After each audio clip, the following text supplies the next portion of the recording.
Welcome to Get Fit Guys, quick and dirty tips to slim down and shape up. My name is Ben Greenfield, and I'm the Get Fit Guy.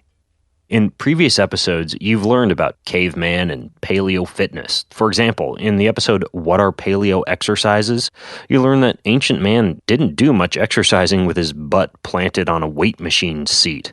Exercise back then consisted primarily of squatting, bending, lunging, pushing, pulling, twisting, and walking/running, or what I called gait in that episode.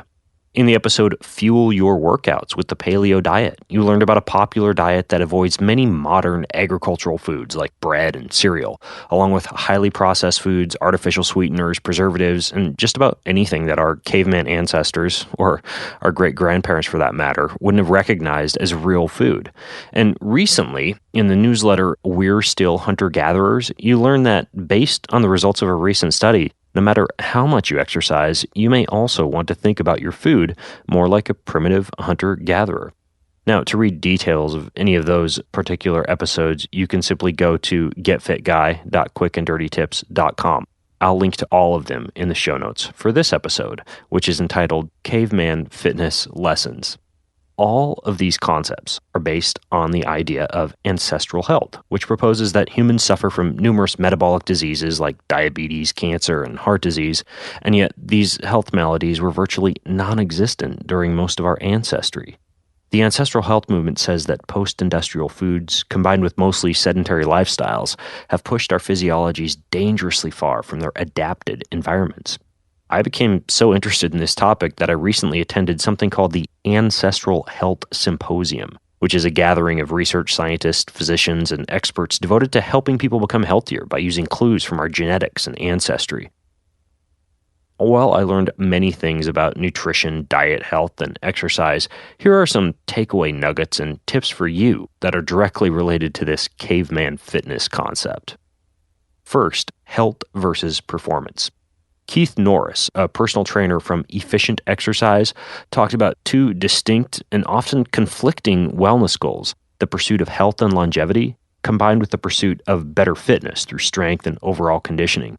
Keith explained that when we focus exclusively on inordinate amounts of exercise at high volumes or high intensities, we often sacrifice our health. And that is a concept that I touched upon in the episode, Can You Exercise Too Much? In that episode, you learned how too much exercise can cause things like inflammation, hormone imbalances, and high potential for injury, all of which can certainly hurt your health and longevity, no matter how good it might make your abs or butt look. The takeaway message here is that you must achieve balance in life, and if your exercise habits are leaving you neglecting other important things in life, feeling run down at the end of the day, or constantly getting sick, then you may want to reinvent your approach to fitness so that it's compatible with your health. Next is the concept of community, and Frank Forencich, an author from Exuberant Animal, talked about a concept among primal peoples of Africa called Ubuntu, which places the focus of our attention outside of ourselves and instead includes focus on relationships and community as part of the mix. Imagine how much more likely you'd be to exercise if you had a community of support for your workout, not just a friendly face who is there to greet you by name as you arrived, but a team of people you worked with to conquer new challenges, solve problems, overcome obstacles, and talk to or garner support from along the way. The nice part is that this community exists in many gyms across the country.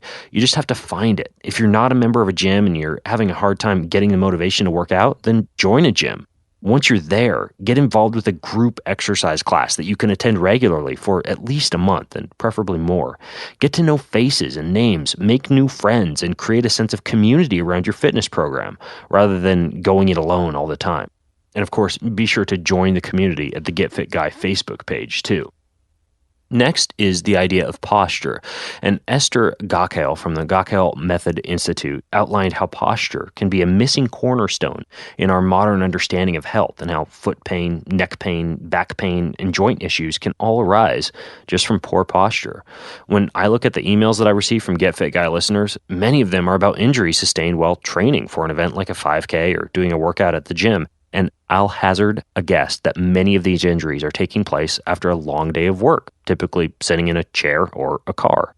If you want to be able to last in your fitness routine without being disrupted by an injury, it is very true that posture plays an important role. And while Esther discussed slightly more advanced concepts like stretch sitting, stack sitting, stretch lying, use of the inner corset, hip hinging, glide walking, and other interesting techniques that I'll link to on her website, you may want to begin by simply making your workday more like a hunter-gatherer in very easy ways, like by standing more and not slouching over in your chair.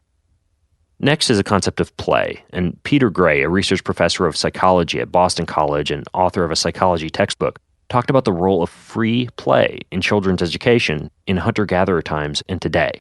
You're probably sick of your grandparents and maybe even your parents describing how they were free to play on their own from dawn to dusk every day, and they spent far less time sitting in front of the television, video games, and computers. Well, I'm going to have to agree on this one. We're part of one of the first generations that spends the better part of the day indoors, primarily in a solo or a digital environment, without acquiring many of the cultural skills, social values, and personal character traits essential to success. Skills that can be attained by simply playing more. By its very nature, play can promote cooperation, democratic relationships, decision-making, personal autonomy, and self-control, all of which were key to hunter-gatherer survival and remain core keys to modern career success. Peter showed how, as the level of free play has decreased, anxiety, depression, helplessness, and narcissism among young people has increased significantly. But even non-kids like us can learn an important lesson. For example, I go out of my way to play tennis with a group of friends at least twice per week. And during the fall and winter, I try and jump into a pickup basketball game at least once a week. And these simple cross-training opportunities for free play keep fitness exciting and expose my body to new moves. They also teach me important life lessons about getting along with others and forming healthy relationships. Now, if you want to talk more about Caveman Fitness, or you have questions about these ancestral health concepts, then head over to facebook.com/getfitguy to become part of the conversation. And until next time, this is Ben Greenfield, the Get Fit Guy, asking you, what are you waiting for? Go get fit.